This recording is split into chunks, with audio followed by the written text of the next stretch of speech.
नारदीची भेट झाली. नारदांच्या भेट झाल्याबरोबर नारदाने विचारलं, म्हणजे का बरं एवढं खेळताय, कशामुळे एवढं तुम्ही जिनमिन झाला, कशामुळे? अहो म्हणजे मी एवढे ग्रंथ साधन ज्ञानाची साधना नेहमी सांगितली, पण आत्मिक समाधान नाही ना. मग समाधान कशाने प्राप्त होईल? समाधान प्राप्त होईल असं काहीतरी साधना करावं लागेल, काही ग्रंथ लिहावं लागेल. मग त्यांनी सांगितलं ना, महाराज तुम्ही काय करा, भक्तिप्रधान असणारा ग्रंथ तयार करा. भक्तिप्रधान असणारे तुम्ही भगवान परमात्म्याचं चिंतन तयार करा, कशा भक्तीने तुम्हाला आत्मिक समाधान पाहिजे असं व्यासदेवांना सांगितलं मला. आणि व्यासदेवांनी लिहायला सुरुवात केली. व्यासदेवांनी लिहायला सुरू केली. महाराज पहिल्या श्लोकातच भगवान परमात्म्याचा निर्गुण निराकार असणाऱ्या भगवान परमात्म्याच्या वंदना केली महाराज. जन्माध्यस्य यतो विदरा चार्थस्य विघ्नेश्वरा तेने ब्रह्मादि कवये भूश्रेश्वरा तेजम वारी यथा यत्र सर्वरोगो विषम सत्यम परम धीमही नाम सत्यम परम धीमही. ज्या सत्य असणाऱ्या भगवान परमात्म्याचं चिंतन केलं महाराज. जन्माध्यस्य यतो विदरा चार्थस्य विघ्नेश्वरा तेने ब्रह्म कवया. त्या भगवान परमात्म्याला असणारा जो भगवान परमात्मा आहे ना, त्याचं वर्णन करतात महाराज. जो भगवान परमात्मा रंग नाही, रूप नाही, नाही छाया, निराकार पूर्ण तोची रघुराया. निराकार निर्वाण असणाऱ्या भगवान परमात्म्याचं चिंतन, भगवान परमात्म्याची साधना लिहायला सुरुवात केली महाराज. असा तो ग्रंथ महाराज. पहिल्या स्कंदामध्ये अधिकार स्कंद सांगितलं महाराज. अधिकार 3 प्रकारचे आहेत. किती प्रकारचे अधिकार आहेत? 3 प्रकारचा. प्रथम उत्तम अधिकारी, मध्यम अधिकारी आणि कनिष्ठ अधिकारी. शास्त्राने 3 अधिकारी सांगितले. 3 अधिकारी कोणते महाराज? उत्तम अधिकारी काय महाराज? कानावचनाचे भेटी सरिताची वस्तू होऊन जी होती, जो कानावर एकदा ऐकलं की महाराज भगवान परमात्म्याच्या स्वरूपामध्ये स्वरूप कळतो महाराज, त्याला लगेच कळतं. किती सेकंद सुद्धा लागत नाही, फक्त शब्द उच्चारण्याचे. म्हणजे ब्रह्मज्ञानाचे हात आहे. म्हणजे ब्रह्मज्ञान एकदा हातामध्ये आलं की लगेच तो ब्रह्मस्वरूपच झाला पाहिजे. त्याला ज्ञानोबाई ओळी करतात महाराज. कानावचनाची भेटी, कानाच्या वचनाची भेटी झाली की शरीराची भगवान परमात्म्याचं स्वरूपच तयार होतं महाराज. काय होतं? स्वरूपच तयार होतं. हा पहिला अधिकारी. दुसरा अधिकारी महाराज मध्यम अधिकारी म्हणजे कसा? अनेक वेळा त्याला समजून सांगावं लागतं, अनेक वेळा त्याने कथा श्रवण करावं लागते, अनेक वेळा कीर्तन श्रवण करावं लागतं, पुन्हा पुन्हा चौकशा करीत राहतो. हे ब्रह्म असंच आहे का? हे ब्रह्म तसंच आहे का? हा वाक्याचं महत्व असंच आहे का? असं पुन्हा पुन्हा विचारतो महाराज. पण पुन्हा पुन्हा विचारून भगवान परमात्म्याचं चिंतन करते म्हणून त्याला मध्यम अधिकारी म्हणायचा. तिसरा अधिकारी महाराज त्याचं नाव कनिष्ठ अधिकारी. गावरान भाषेतलं उदाहरण सांगू का? गावरान भाषेतलं. एक म्हातारी होती, तिला शहरातली सून तयार करून आणली. आपल्या मुलाचं लग्न झालं आणि वारीला जायचं ठरलं, आषाढीच्या वारीला जायचं ठरलं. उन्हाळ्यात लग्न झालं. शहरात दिसून आलेली ती कॉम्प्युटर मोबाईलमध्ये असल्याने तिचा संपूर्ण अभ्यासक्रम सगळा मोबाईलमध्ये असल्या कारणानं शहरातून खेडेगावाला असे आपल्या लगनवाडीमध्ये सून होणार. आणि त्या सासूबाई सांगितलं, मला आषाढीच्या वारीला जायचंय, पण मला विसरत हा गौरीचा जो कलवर आहे, गौरीचा आपण कलवरच म्हणतो ना जुन्या काळात, कलवर मला विसर फोडू नको. म्हणजे काय कर, तुला जे वरती असलेल्या गौऱ्यातलं ते फक्त व्यवस्थित सांभाळून वापर, म्हणजे मला येऊपर्यंत टिकतील. काय झालं मला 2-4 दिवसानं ते सगळं अगदी ठेवून वरती ठेवलेल्या गौऱ्या जळून गेल्या. आणि जळल्यानंतर तिच्या लक्षात आलं की आता आपल्याला उद्या चूल पेटवायला गौरी पाहिजे. शहरात दिसून येत, तिला काय गौरीचं तिचा काय संबंध. पण आता सासूबाई सांगून गेलेली, सासूबाईची पण आज्ञा पाळायची आणि उद्या स्वयंपाक पण करायचा आहे. आणि उद्या स्वयंपाक करण्याकरता चूल पेटावं लागेल ना. चूल पेटवण्याकरता ती मग मोबाईलमध्ये डीजे आहे, मोबाईलमध्ये गुगल आहे. तिने गुगलला विचारलं, आता उद्या मला चूल पेटवायची, कशी पेटवायची, गुगलला विचारलं. त्यांनी सांगितलं तुम्ही घोंगड्याने चूल पेटवते. कशाने? गौरीने. आणि आधीच्याकडच्या गोवऱ्या संपलेल्या आहेत. पण तिच्यात ती गुगलमुळे इतकी हुशार होती, तिने विचार केला गौऱ्या कशापासून तयार होतात, ते जर चुलीत टाकलं तर लवकर पेटेल.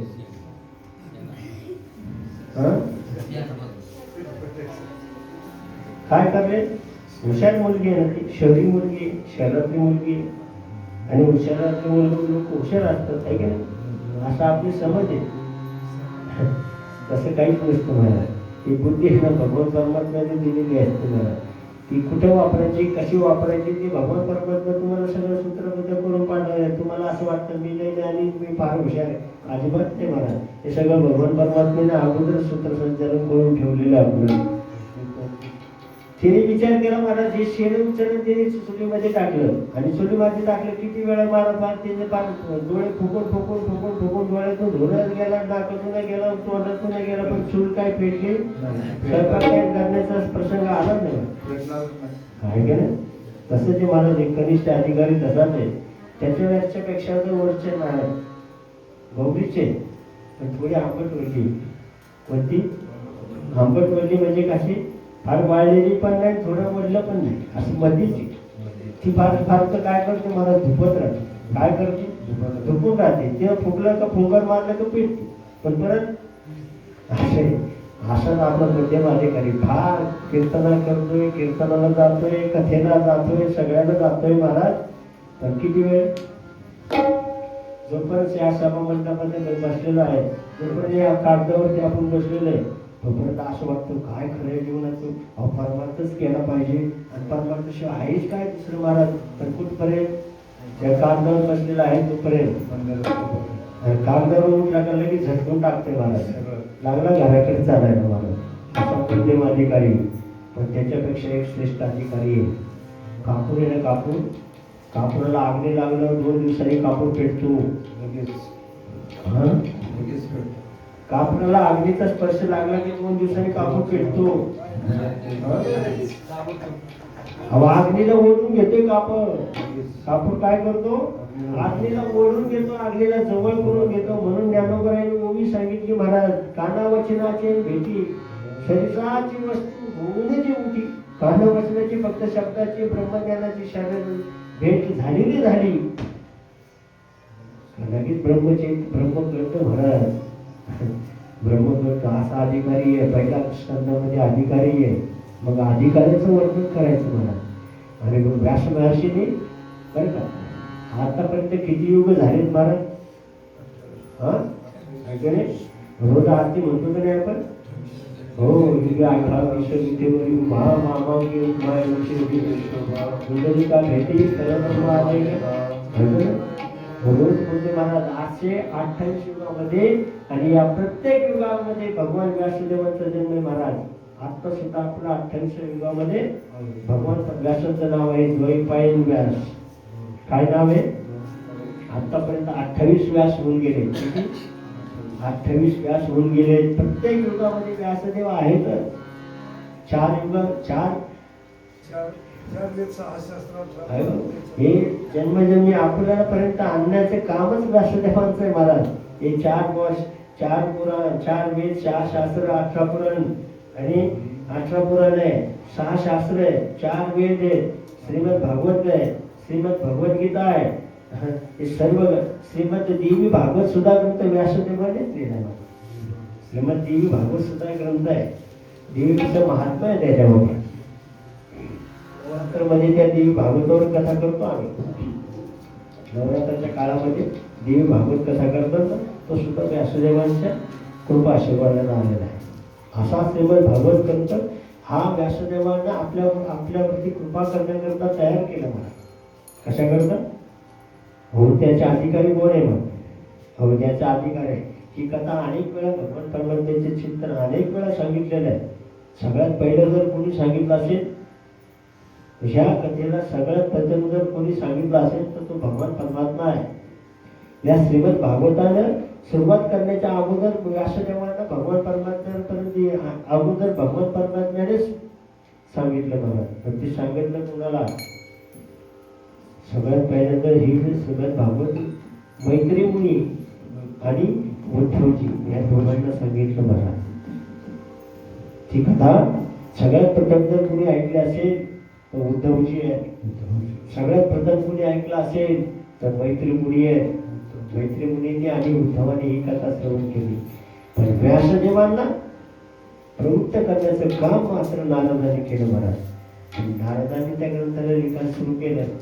पहिल्या स्कंदामध्ये जन्मादेशीय तो विदरा चारदेशे विघ्नेश्वरम वेदे ब्रह्म अधिकवये मोहस्वेश्वरम तेजो वारी मृदुम यथा विनय यत्र ते सर्गमुषार धामना शयन सदा सत्यम परम धीमई. त्या भगवान परमात्म्याची वंदना करतात आणि हा ग्रंथ सुरू होतो.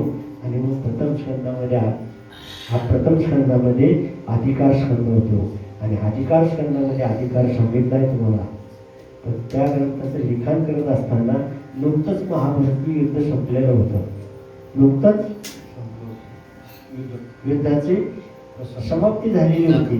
मग युद्धाचा समाप्ती झाली असल्या झाल्या कारणानं व्यासदेवाच्या नजरेसमोर हा महाभारती प्रसंग डोळ्यासमोर आला. काय प्रसंग डोळ्यासमोर आला? महाभारती युद्ध संपलेलं आहे. महाभारताचं युद्ध आता संपलेलं आहे. संपलेलं असतानाच परंतु दुर्योधन काही गेलेला नव्हता. भीष्माचार्य सुद्धा गेलेले नव्हते. ते तसेच देहामध्ये बाणाच्या शयेवर भीष्माचार्य झोपलेले आहेत. 51 दिवस भीष्माचार्य बाणाच्या शयेवर पोळलेले आहेत. 51 दिवस यांनी दुर्योधनाला सुद्धा एक शाप होता. काय शाप होता?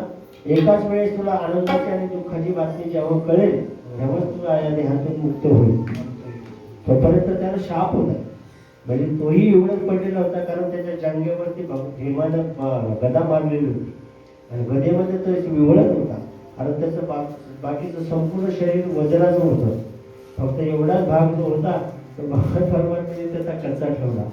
भगवान परमात्म्याने तिथेच भीमानं गदेयुद्धमध्ये तिथे मारण्याची म्हणजे हे होता, बंदी असायची. तरी भीमाने मारलं त्याला जागेवर. काळ त्या जागेवर आता इतिहास पुढे सांगेल मी तुम्हाला. आणि बघ ती दोन सुद्धा एवढंच पडलेला होता. सर्व महारथी महारथींचा परत पांडव सोडून बालेचे महारथी महारथी देहांचा शूर मरण पावलेलं होतं. पण एक शूर राहिला होता महाराज. त्याचं नाव अश्वत्थामा. हा द्रोणाचार्यांचा मुलगा आहे. कोण? हा अश्वत्थामा सामान्य नाही. हा सप्त चिरंजीवांपैकी एक आहे. अश्वत्थामा वगैरे अशोक ठीक आहे. शुक ब्रह्म हनुमंतराया भीष्माचार्य भीष्मा भीष अश्वत्थामा बलीर हनुमंतचे सात चिरंजीव आहेत. किती चिरंजीव आहेत? 7 चिरंजीव आहेत. बली आहे, व्यास आहे, हे सर्व चिरंजीव आहेत. आणि त्याच्यापैकी एक असणारा अश्वत्थामा हाही चिरंजीव आहे. आणि पण काय झालं महाराज? त्याला मृत्यू नव्हता. चिरंजीव असल्या कारणानं त्याला मृत्यू नाही. महाराज चिरंजीव म्हणजे काय? आजही तुम्हाला अश्वत्थामा पाहायला भेटेल. तुम्ही जर कधी नर्मदा किनारी गेले, नर्मदा किनाऱ्याच्या भोवती असणाऱ्या जंगलामध्ये एखादा मनुष्य तुम्हाला असं भेटेल.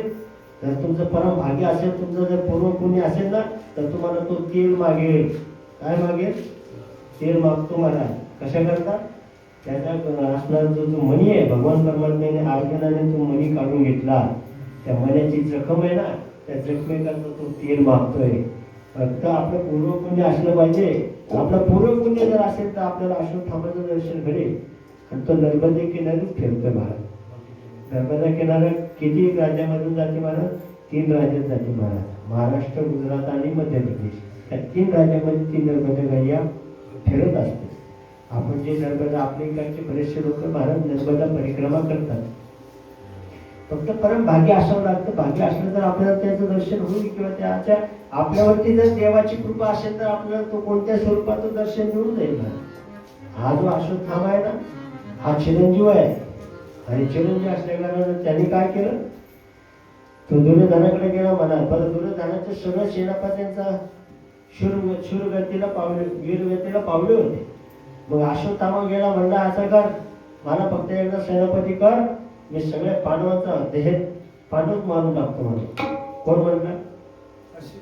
अरे म्हणला, पांडवाला मारण्याकरता भीष्माचार्य गेले, द्रोणाचार्य गेले, एवढे सगळे चक्रवर्ती महारथी गेले, आणि तू काय करणार आहेस?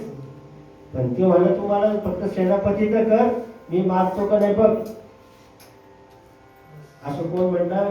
अश्वत्थामा दुर्योधनाला म्हणला. मग दुर्योधनाला वाटलं, आता त्याला माझा तो वंश खंड झालेला आहे, माझ्या वंशातलं कोणी शिल्लक राहिलेलंच नाही. दुर्योधनाच्या वंशातला एकच भाऊ शिल्लक आहे, त्याचं नाव युयुत्सु आहे. 100 पैकी एकच कौरव शिल्लक आहे, त्याचं नाव युयुत्सु आहे. युयुत्सु हा शिल्लक राहिला. का शिल्लक राहिला? त्याचं कारण ज्या दिवशी दोन्ही सैन्य समोर उभे राहिले आणि सुबे राहिले तर मग भीष्माचार्याने एक पण केला, कोणाला जर आपल्या पक्षातून न लढायचं, जर धर्माच्या बाजूने जायचं असेल त्याला जाऊ शकता. हा एकटा 100पैकी एकटा निघाला त्या परतीत जाऊन भेटला, त्याच्या 5 मध्ये राहिला. त्याच्यामुळे भगवत परमात्म्यांनी त्याचा सांभाळ केला महाराज, त्याला मरून नाही दिलं. त्याच्यामुळे कौरववंश पुढे चालू राहिलेलं आहे. आता जे आपल्याला दुराचारी लोक पाहायला भेटत नाही हे त्यांचेच वंश आहेत. राजकारणात जे दुराचारी लोक पाहायला भेटतात ना हे कौरव वंशातलेच आहेत महाराज, हे की नाही? हो. आणि असा प्रसंग झाला की मग दुर्योधनाने त्याला दिलं मला, कोणाला? अश्वत्थामाला, म्हणजे जा मारून टाक म्हणे. आणि बघ युद्ध प्रसंग संपलेला आहे. भगवान परमात्मा 5 पांडवांना म्हटला, द्रौपदीला म्हणला, सुभद्रे म्हणला, चला आपण थोडा फेर फटका मारून येऊ. आणि मुलं होते पांडवांपासून, 5 पांडवांपासून द्रौपदीला सुद्धा 5 मुलं आहेत. भीमापासून एक आहे, अर्जुनापासून एक आहे, नकुलापासून एक आहे, सहदेवापासून, धर्मराजापासून 5 मुलं आहेत मला. द्रौपदीला 5 मुलं आहेत, 5 मुलं म्हणे. भगवान परमात्मा या सगळ्यांना पर्णकुटीच्या बाहेर घेऊन जात असताना सगळ्यांना म्हणलं, चला तुम्ही पण आपण थोडे फिरून येऊ. पण हे मुलं काय म्हटले माहिती का? 5 मुलं, आम्ही खूप जमलेले झोपतो आणि तुम्ही या जाऊ. हे 5 मुलं जसे अर्जुनासारखा अर्जुनाचा मुलगा अर्जुनासारखा दिसणार आहे, भीमाचा मुलगा भीमासारखा दिसणार आहे, नकुलाचा मुलगा नकुलासारखा दिसणार आहे, सहदेवाचा मुलगा सुद्धा, धर्मराजाचा युधिष्ठिराचा मुलगा सुद्धा युधिष्ठिरासारखा दिसणार आहे. हे 5 मुलं द्रौपदीचे आहेत. हे तसेच झोपले महाराज. आणि हे 5-6 जण बाहेर फिरायला गेले, फिरत गेले. आता हे भगवान परमात्म्याला सर्व माहिती असतं. भगवान परमात्मा तुमच्या मनातलं महाराज मुंगी के पाव का हल्ला सुद्धा हे भगवान परमात्म्याला जाणून आहे. भगवान परमात्म्याने सगळ्यांना बाहेर घेऊन गेला मला. आणि बाहेर घेऊन गेल्यानंतर काय झालं, मला अश्वत्थामाने त्या पर्णकुटीमध्ये प्रवेश केला आणि पाहिलं मला. काय पाहिलं? हे झोपलेले. त्याला अंतरामध्ये काय दिसलं मला? जसे पांडव आहेत त्यांनी 5 मुलांचे मुंडके उडवले, मुंडके कापले आणि घेऊन गेला महाराज. कुठे घेऊन गेला? दुर्योधनाकडे घेऊन गेला. दुर्योधनाला गेला, दुर्योधनाला पांडवाचे मुंडके तोडून आले. त्याला खूप आनंद झाला. काय आनंद झाला? अहो आम्ही एवढे प्रयत्न केले, आम्ही एवढं सगळं केलं आणि तू 5 पांडव एका रात्रीतून त्याचा अंत केला. आनंद झाला महाराज. मग आनंद झाल्यानंतर त्याने विचारलं, मला भीमाचं डोकं कोणतं तेवढं ते मला, कारण मी भीमाच्या डोक्यावर एवढ्या गदा मी मारल्या, मला गदा चेमटल्या, पण भीमाच्या डोक्याला फुटलं नाही मला. कारण भीमाचं डोकं असं भगवान परमात्म्याची लीला आहे महाराज. त्या दुर्योधनाच्या हकीची तरी गदा चेमटल्या, पण भीमाला काही झालं नाही महाराज. भीमाबरोबर अनेक वेळेस द्वैत झालं, पण एवढ्या भीमाला मारलं महाराज. भीमाच्या मारानं त्या दुर्योधनाच्या गद्या चिमटून जायच्या, पण भीमाला काही होत नव्हतं. तेवढं डोकं दाखवू मला, कारण बाकीच्या डोक्याला मला काय ओळखता नाही यायचे, पण भीमाच्या डोक्याला मला जुना परिचय आहे. माझे जुने संबंध आहेत त्या डोक्याशी. मला तेवढं डोकं दाखव. यांनी काय केलं, अश्वत्थामाचे भीमाचे डोकं त्याच्या हातामध्ये दिलं आणि दिल्याबरोबर दुर्योधनाने काय केलं, मला असं दाबलं ना, दाबल्याबरोबर जसं टरबूज फुटावं तसं फुटलं का. काय म्हणलं, अश्वत्थामा तू खोटं बोलतोय, हे भीमाचं डोकं आहेच, असूच शकत नाही. का बरं? अरे माझ्या एवढ्या घराच्या म्हटल्या त्याच्या डोक्यावर मारून त्याच्या डोक्याला काही सुद्धा झालं, तू ते खोटं बोलतोस का. का पहिला आनंद झाला, कोणता आनंद झाला? पांडव मारल्याचे 5 मुलांचे आनंद. आणि दुसरं दुःख कोणतं झालं? अरे माझ्या वंशामध्ये तू एक सुद्धा देवा ठेवला नाहीस. माझे पांडवांचे 5 मुलं गेले, म्हणजे अश्वत्थामा अर्जुनाचा एक मुलगा गेला महाराज, त्याचं नाव अभिमन्यू. अभिमन्यूचा मुलगा, पण अभिमन्यूची पत्नी घरगुती असल्या कारणानं त्याचा वंश वाढला पाहिजे. आणि ह्याही माझे वंश वाढला असता तर तू यांनाच का वाढलंस. आनंदही झाला आणि दुःखही झालं. आणि मग दुर्योधनाचा देह सुटला मला. पण दुर्योधनाचा देह सुटला, पण अश्वत्थामा पळू लागला. का पळू लागला? तर त्याला अर्जुनानं का द्रौपदी आणि भगवान परमात्माच्या पर्णकुटीमध्ये आलेच, जे 5 मुलं रक्ताच्या थारोळ्यामध्ये पडलेले आहेत. द्रौपदी रडू लागली ना, रडते. रडल्यानंतर थोडं शांत झाली. रडते महाराज. पुत्रविवाहाने रडत होती. पुत्रांच्या वियोगामध्ये रडत होती. आणि रडत असताना काय झालं, भगवान परमात्माने अर्जुनाने पळत गेलं महाराज. त्या अश्वत्थामाला धरून आलं. अश्वत्थामाला मारलं महाराज. भीमाने मारला, अर्जुनाने मारलं, सर्व मारत आणला महाराज. आणल्यानंतर काय झालं, आता जिची 5 मुलं मारलेली तिच्या समोर उभा केला. आणि तू ब्राह्मण आहे, ब्राह्मणाला मारीत जाऊ नये. ब्राह्मणाला मारलं तर पातक लागतो. ब्राह्मणाला मारलं तर भगवान परमात्म्याने सांगितलं, म्हणलं ब्राह्मणाला मारीत जाऊ नका. पण द्रौपदीने तिच्या समोर आणल्यानंतर म्हणली याला सोडून द्या. काय करा आता, याला सोडून द्या. अर्जुनाने भीमाने त्याला मारून जाम म्हणजे फार त्रास दिला. पण द्रौपदी म्हणते याला सोडून द्या, याला मारू नका. का मारू नका, काय कारण असेल मारू नका म्हणण्याचं? द्रौपदीने द्रौपदी सांगितलं पुत्रविवाह म्हणजे काय अपेक्षा असते, काय हाल असते ते भोगते. आणि हिची हा सुद्धा कोणत्यातरी मातेचा मुलगा आहे ना, तिचं नाव, त्याच्या आईचं नाव आहे कृपी. ती कृपाचार्यांची बहीण आहे ना, कृपाचार्यांची बहीण, तिचं नाव कृपी आहे. हा ते तिला होऊ नये म्हणून याला मारू नका असं आहे. दुसरं कारण आहे, हा ब्राह्मण आहे. ब्राह्मण मारलं तर आपल्याला नरकात पडावं लागतं. आपण ब्राह्मण किती झालं मारलं ना आपल्या हातानं तर आपल्याला नरकात पडावं लागतं मला. मग नरक यात्रा भोगावं लागतात आणि भोगायलाच यावं लागतं मला. भोगण्याकरता मग काय करायचं म्हणले, त्याला मारायचं बी नाही. एवढं मोठं दुःख आपले एवढे वंशज खंड केला म्हणजे याला सोडून कर द्यायचा.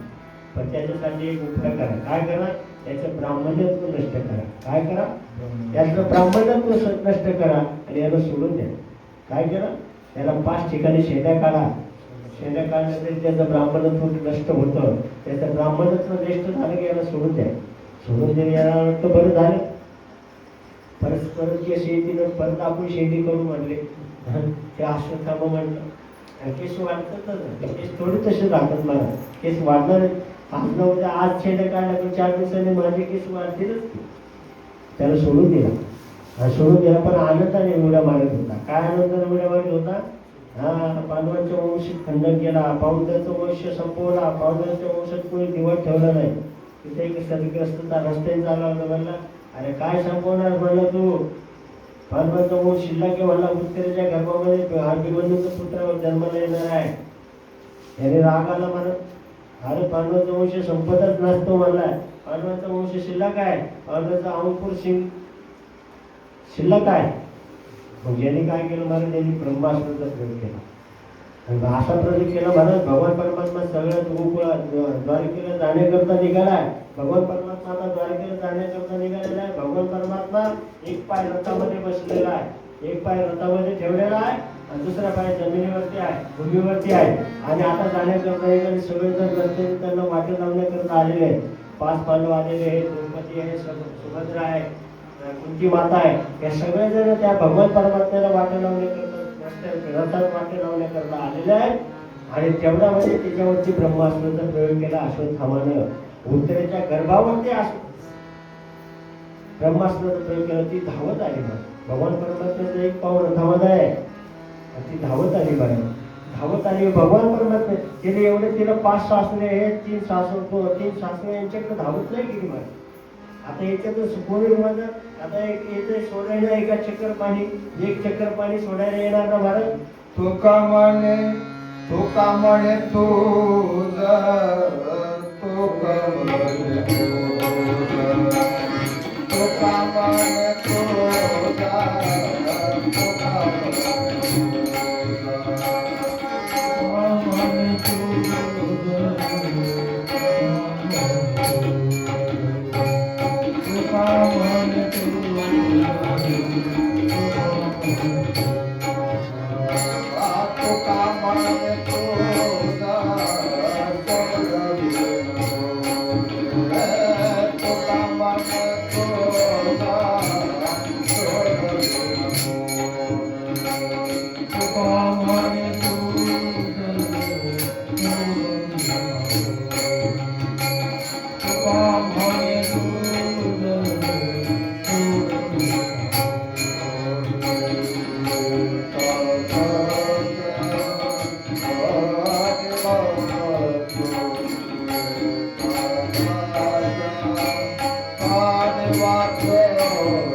ती सासू आहे हे सगळं सोडवण्यापेक्षा तिने धावा भगवान परमात्म्याचाच केला. ते सासूकडे पाहिलं नाही, सासऱ्याकडे पाहिलं नाही, कोणाकडेच पाहिलं नाही. कारण या दुःखातून मला एक भगवान परमात्मा सोडू शकतो, दुसरं कोणी सोडू शकत नाही.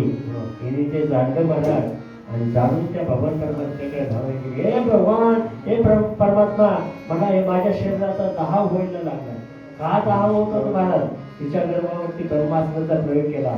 तिच्या गर्भामध्ये असणारं जे बालक आहे त्या बालकाचा शरीर भगवान परमात्म्याचा नाश करण्याकरता ब्रह्मास्त्राचा प्रयोग केला अश्वत्थामाने.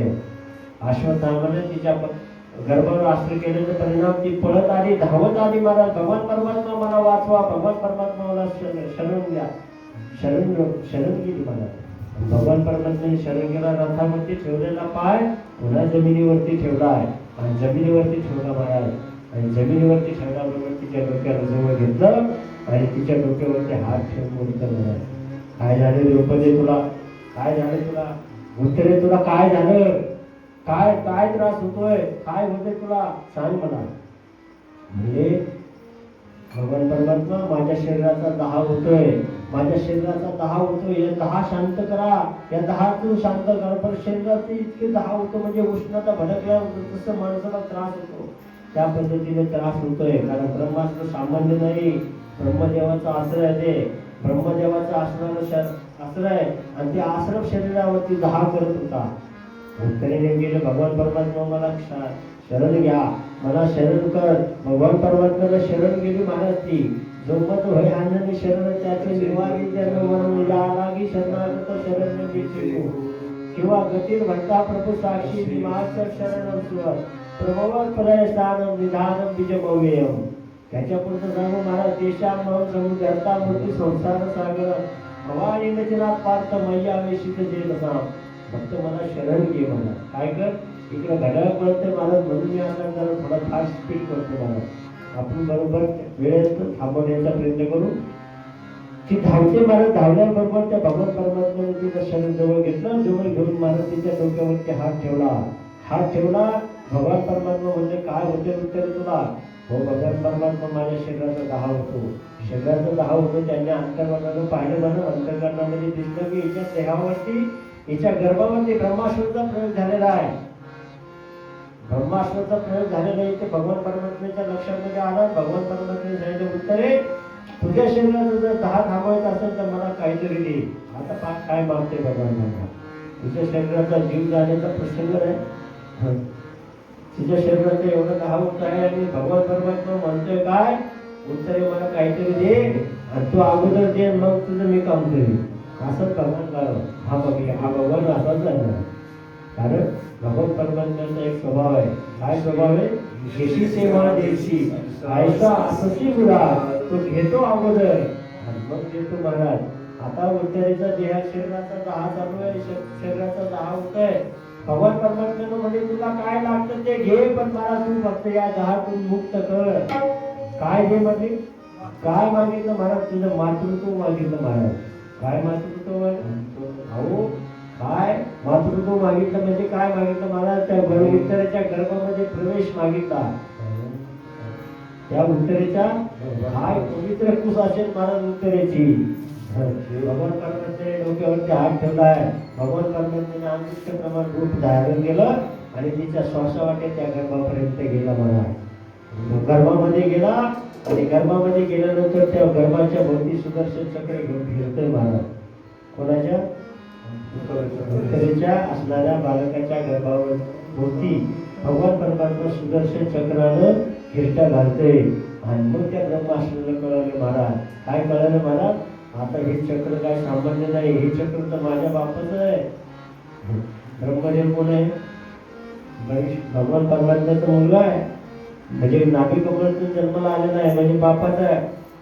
बापाचा आता बापाचा चक्र आल्यानंतर माझा काय शस्त्र करून बाहेर घेतलं फिरत होता महाराज. भगवान परमात्मा अंगुष्ठ वृत्ती करून त्या गर्भाभोवती संरक्षण करण्याचे काम करत सुदर्शन घेऊन. आणि भगवान परमात्मा डोक्यावरती हात ठेवून सुद्धा होते. आता उत्तरे बरं वाटतं का तुला? आता तुला छान वाटतं का? तुझ्या शरीराचा दाह तर कमी झाला ना? तुझ्या शरीराची दाह तर कमी झाला की नाही? बाहेरून बोलणारा भगवान परमात्मा आहे आणि आतून बोलणारा, आतून संरक्षण करणाराही भगवान परमात्मा आहे. आतमध्ये संरक्षण करतोय आणि बाहेरून बोलतोय हा भगवान परमात्मा. काय करतोय? आणि सगळं बाहेरून तुझ्या शरीराचा दाह कमी झाला, खूप शांत झाली, खूप आनंद वाटला, मला तिला आनंद वाटला. गर्भाची दाह थांबल्याबरोबर तिने सांगितलं भगवान परमात्म्याचे पण पहा, बारीक विचार करा, त्या उत्तरेची गर्भात उत्तरेचे कुश किती पवित्र असेल. जो भगवान परमात्मा करतो अकर्तुम अन्यथा कर्तुम सर्वशक्तिमान भगवान परमात्मा तिच्या कुशीमध्ये राहतो. काय पवित्र कुश असेल महाराज त्याची, काय पवित्र त्या कुशीत एवढं तिने पुण्य केलं असेल तर भगवान परमात्मा तिच्या कुशीमध्ये प्रवेश करतो. केवढं श्रेष्ठत्व आहे त्या कुशीला महाराज. आई श्रेष्ठ कधी होती महाराज, कुश कधी पवित्र होती.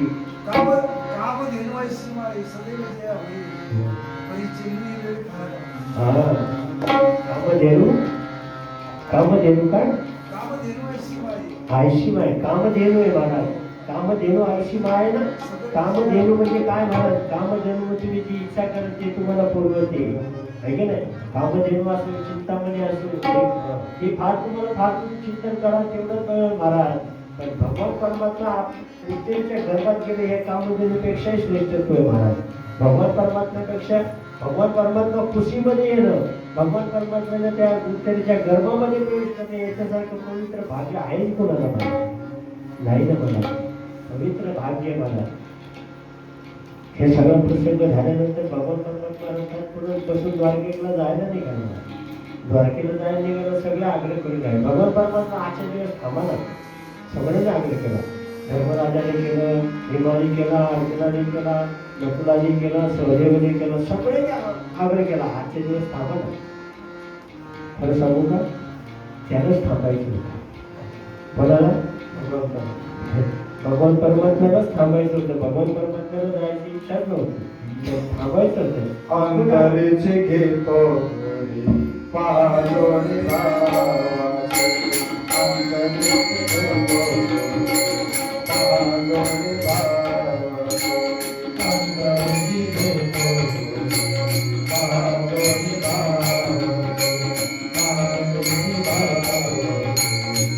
पालोने भावाचे.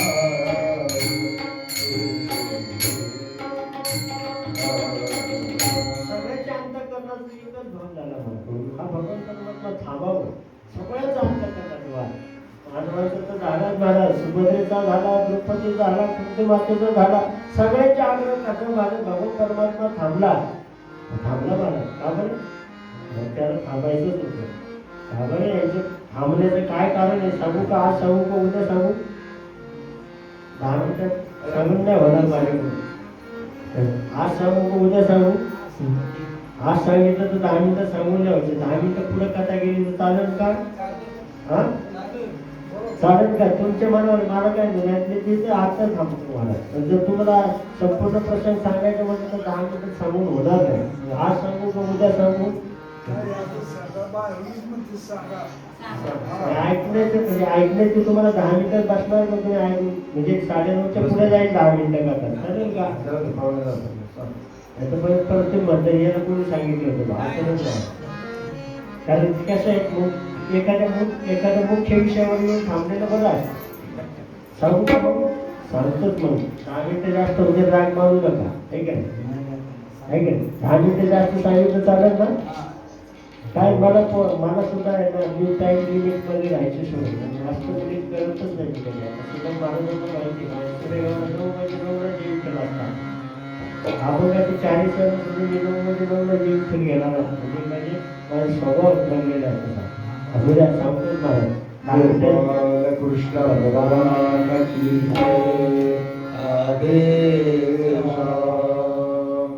भगवान परमात्मा का थांबला, कशा करता थांबला हे जर कारण तुम्हाला सांगतो मला. का थांबला